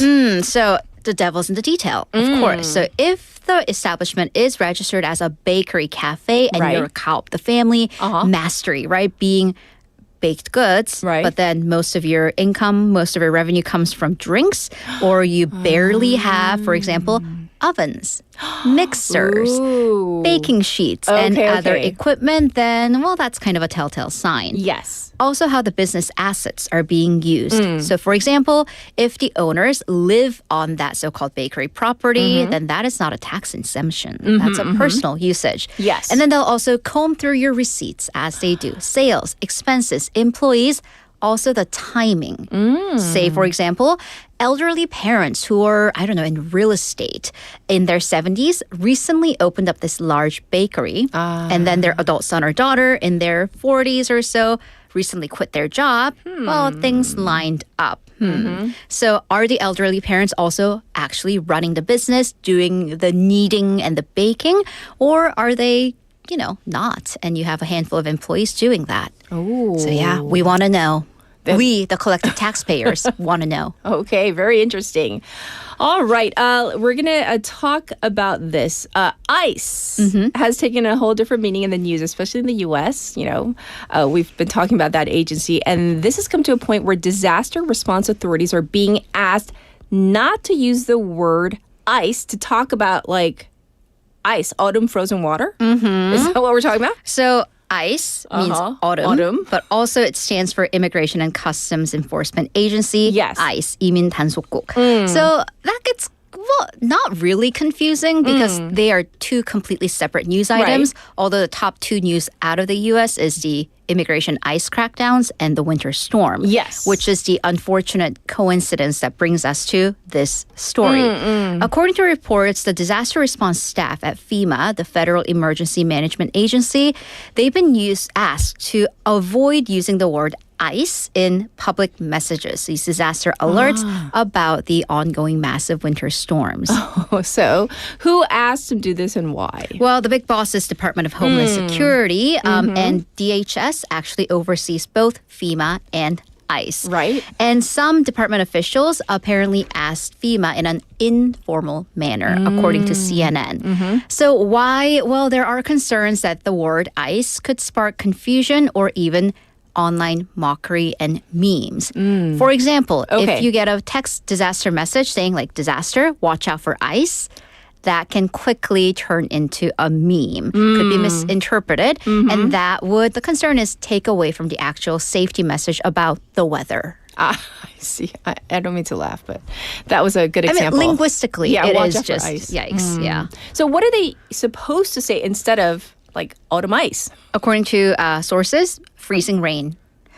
Which isn't that? It's sleet. Yeah, there is actually other word for this. Okay. So FEMA's not happy about it, including the reporting. In a statement to CNN, FEMA spokesperson actually chastised the reporting on it, comparing it to a desperate ploy for clickbait. Okay. And that FEMA will use the correct and accurate descriptions of weather conditions. We, of course, don't know, but at least in FEMA's tweet from Thursday and also Friday, didn't mention ice. Instead, talking about heavy snow, freezing rain, and cold temperatures. Interesting. We have, of course, some interesting comments on the board. 두둥님, so we're going to lose iced Americano? Frozen water Americano. Right. What about, I always ask, is it Tree Master, the S is silent, easy on the ice? This has nothing to do with political affiliation. I just love a good pun. Right. It's very punny. I love the fact that you guys are chiming in. That's the whole point. All right, for our final story, this cafe in South Korea has caught attention and sparked a debate on Reddit. So what is this? So Reddit is this online forum. The U.S. and then also other English-speaking world. So the question I want to pose to everyone. Okay. Should businesses in non-English speaking countries, should they have to go out of their way to accommodate foreign customers language-wise? Oh, that's a great Should we have question. English menus? Should employees speak at least a minimal level of English to be able to take orders? Or does it fall upon you, the tourist, to learn the language or whip out an app? Ooh, good question. Yeah. So this is according to a Reddit post. It's a photo of an English, and I use that very in air quotes, sign at a franchise cafe in Jongno. The original poster says that the employee rudely pointed to this sign. I'm assuming this poster is, a non-Korean English-speaking national. The sign says, and I'm going to read it verbatim. Okay. This is South Korea. English is not a natural country. If you don't know Korean, it's a translation application. Please use it please keep your manners. Okay, so the grammar issues aside. Like I was just like, basically, that bothers me so much. What it alludes to, Yes. what it implies is we don't speak English as a first language in South Korea. If you don't know Korean, use a translation app. The keep the manners, 매너 지켜주세요. That's etiquette. That's basic common courtesy. So the poster seemed unpleased, saying that it seemed like the management or the employees were getting tired of tourists and they were not sure if they would like to come back. How do people respond to this? At least on that particular thread, it backfired for the person who posted it. Because a lot of people agreed with the cafe sign that having a translation app on hand, if you don't speak Korean or any language before ordering, seemed like basic etiquette. Okay. And then a lot of people criticized this person for being entitled, saying, do you expect everybody to speak English? True. Why don't you speak Korean? I'm going to also read quotes.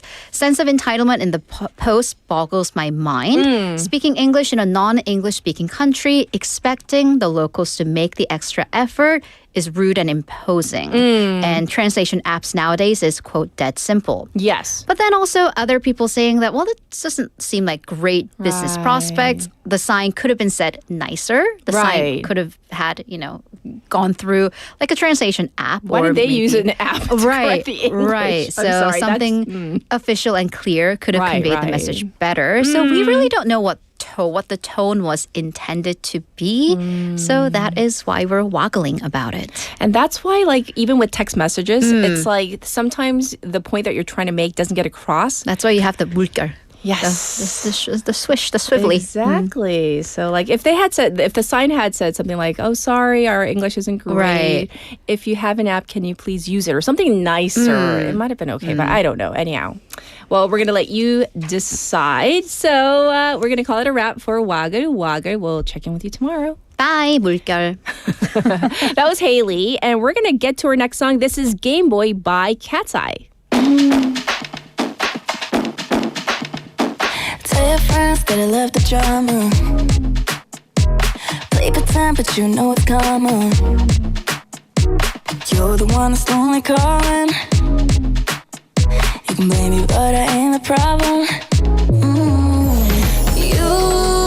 You keep on pushing my buttons. You do. With me, you leveled up. Yeah, it's true. Now I'm somebody you don't wanna lose. You're just a playboy. I ain't tryna playboy. I ain't thinking about you. Not thinking about you. Love you's a game boy. I should throw it away, boy. I ain't thinking about you. Ooh, you're just a game boy. I ain't tryna playboy. I ain't thinking about you. Not thinking about you. Love you's a game boy. I should throw it away, boy. I ain't thinking about you.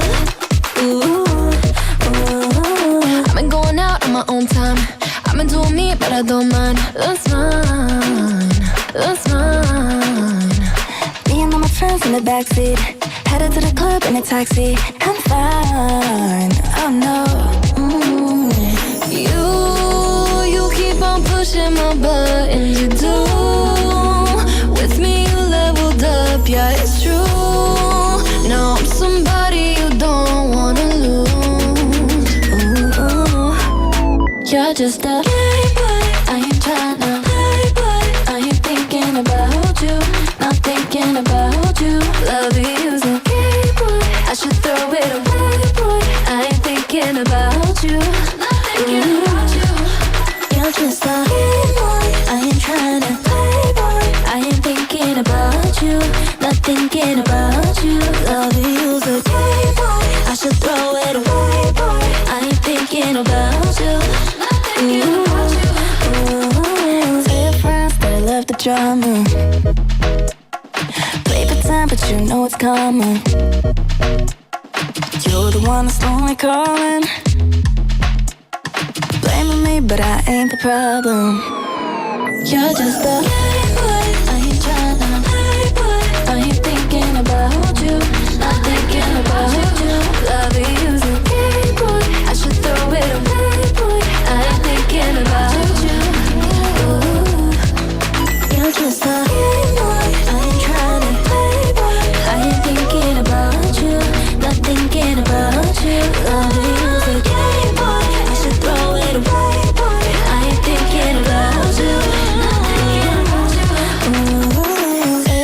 that I love the drama.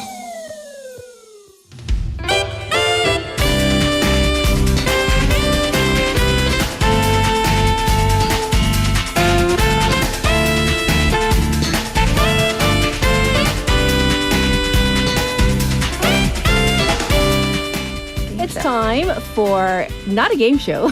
It's for Simply Sustainable with Bonnie. We were talking off air here like, one of these days, what did you say? I want to win something on this game show. It's like a game show music. Love it. Yes. Yeah, one day, like, come on down. Exactly. The price is right. Well, today we are going to be talking about something that is near and dear to your heart, right? Mm-hmm. What might that be? Well, of course, you'll hear me say this a lot on this show. It starts with an M. Microplastics. Yes. Of course. But today we're going to be talking about somewhere that that maybe you didn't quite suspect, and somewhere that a lot of people we are here a lot as Koreans in this country. And we know microplastics are everywhere. And I always talk about the different ways that they come into our bodies, come into our systems. But one of those ways is the air that we breathe, right? And last week, this new study revealed that they are actually in the metro. One of the places where we are finding them the most is inside the subway system. Ooh. Yeah, not great news for us, right? Well, this study was published in the Journal of Hazardous Materials done by researchers at Yonsei University. And they reported that the amount of airborne microplastics in the Seoul subway was up to 3.7 times higher than outdoor levels. Ooh. So quite dangerous. Right. Yeah, maybe not suspect. And this study was done in Seoul, but I do want to say I suspect that the numbers are quite similar in Busan as well. Sure. Just because a lot of these microplastics are being brought in from the outdoors, and our subway systems are quite similar in that way. Right. And to go over, I'm sure a lot of you know if you listen to the show, but I'll recap what a microplastic is for those who need a little reminder. Okay. It's a tiny piece of plastic about 5 millimeters in diameter or smaller.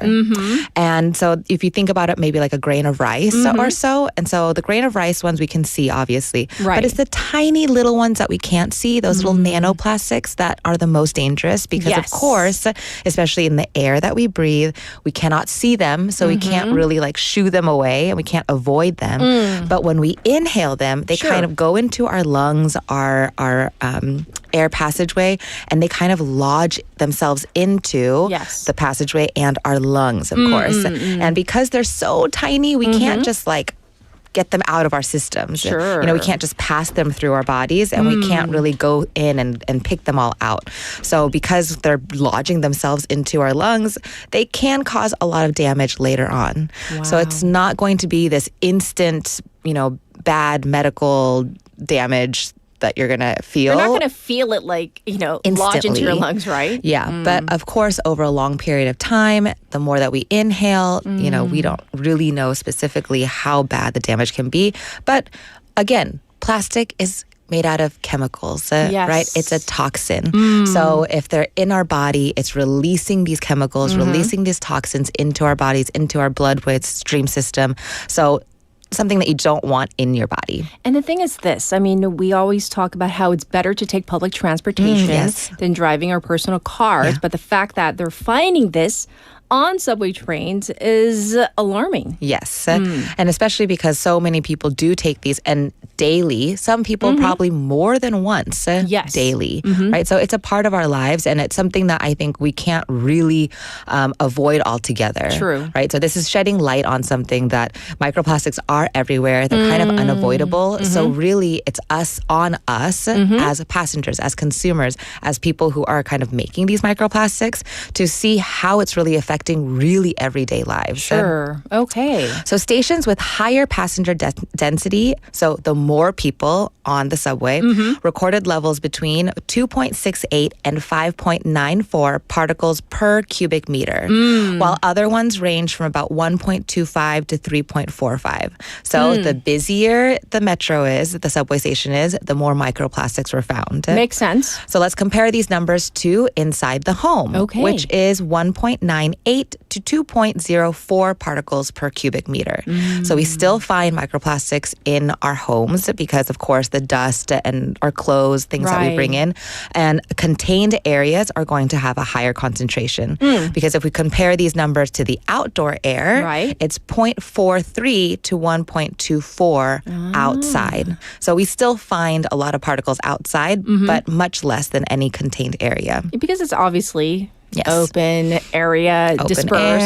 Air, lots of ventilation. Obviously, they get dispersed a lot more. Okay, so the big question is this. Where are these microplastics coming from? Yes, good question. So microplastics are made through friction, heat, or ultraviolet exposure. Right. So in this case for the metro, they're coming from rail wheel friction, brake wear, from the materials from the interior paint and coatings, and then the synthetic fibers from passengers' clothing. Okay. So I talk about this a lot. A lot of our clothing nowadays is made out of synthetic fibers like polyester, spandex.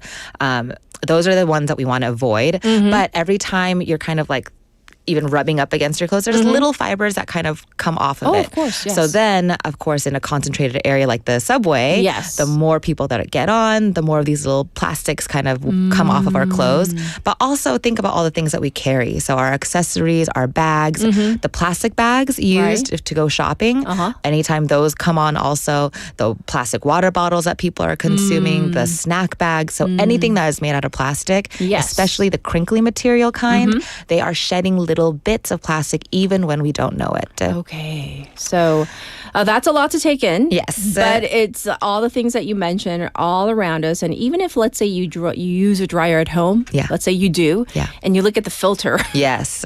Every time you're like, ooh. Yes. That's... So imagine all of that in a contained area with all these people coming in and out all the time.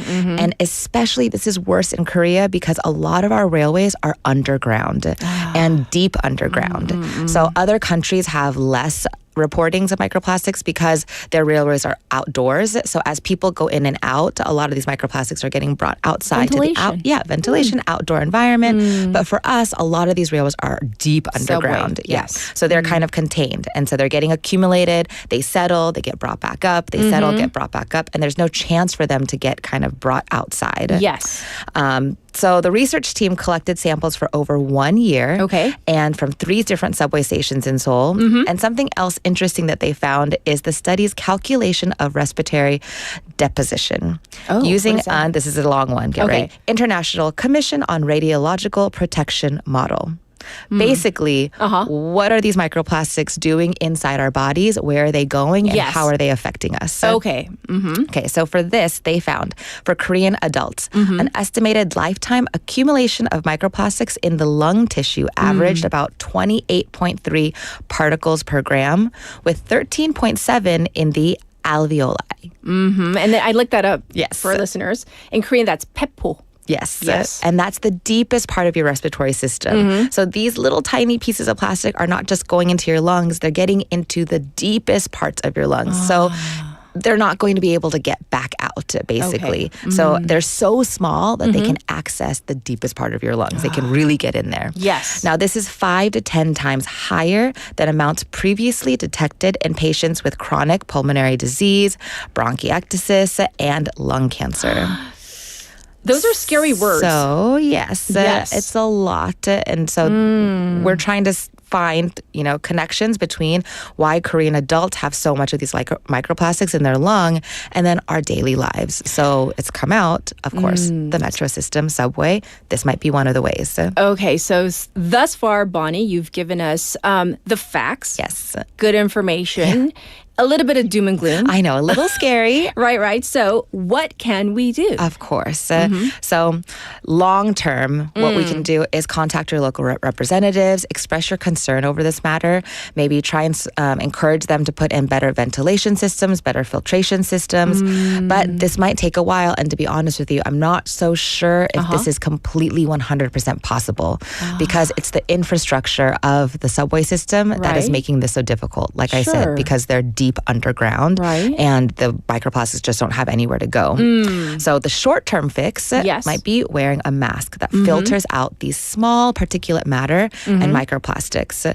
But I will say a lot of masks are made, the filters are made from plastic. Right. So you're having a piece of plastic kind of on your face to filter out the plastic. So I'm not sure how in the long run if it'll really decrease the amount of microplastics by that much. And a lot of these masks are single use that we use. The irony. So we might be creating more trash. Yes. So you're like, okay, well, what do we do? You haven't given us a real solution.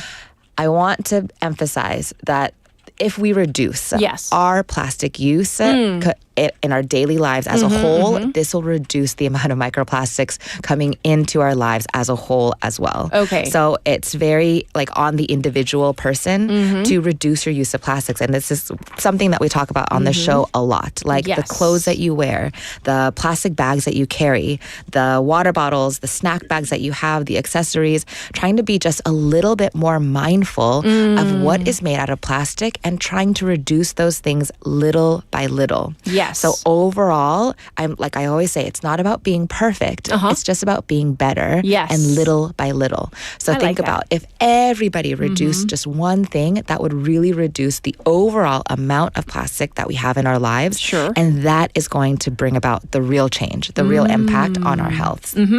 And since we're on the topic, I wanted to actually cover how we can prevent the inhalation of plastic in our home, because this is also something important.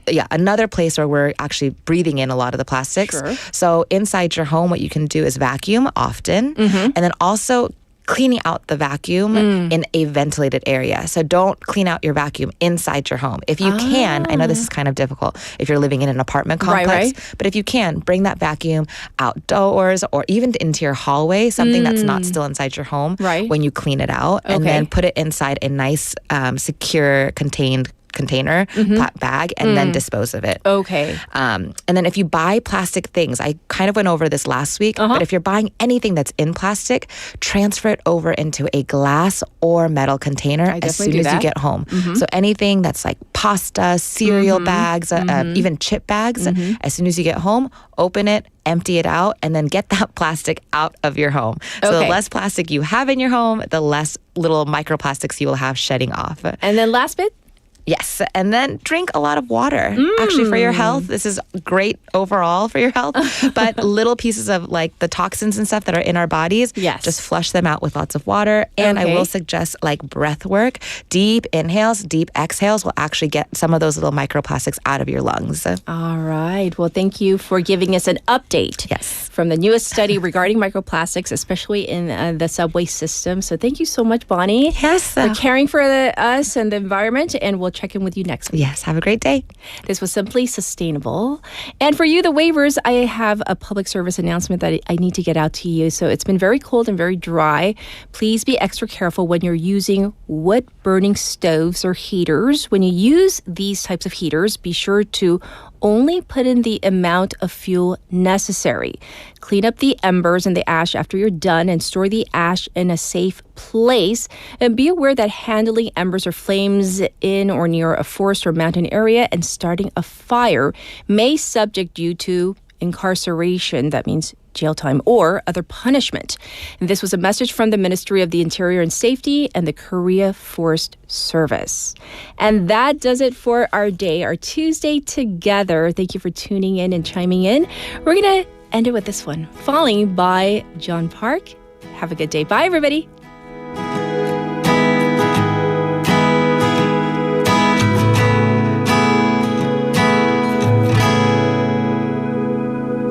하얗게 번지는 머릿속에다 그대를 새겨놓고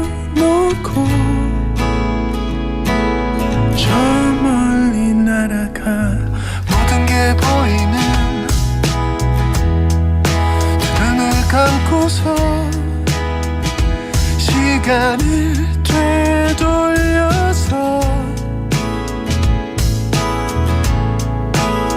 그대로 돌아가고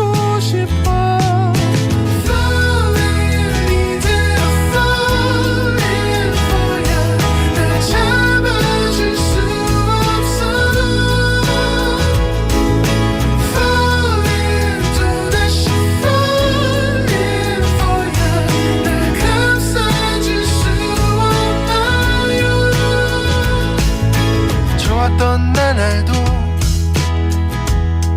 너무 아팠던 날도 이제 돌이켜보면 그저 그랬었나요? 아니란 말이에요. 멍든 가슴도 멍해진 내 마음도 다시 느낄 수만 있다면 Falling 이대로 falling for you 날 잡아줄 수 없어도 Falling 또다시 falling for you 날 감싸줄 수 없나요?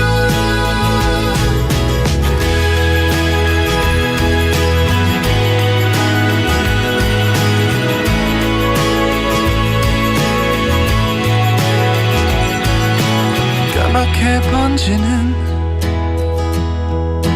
하늘 위에서 한없이 추락하는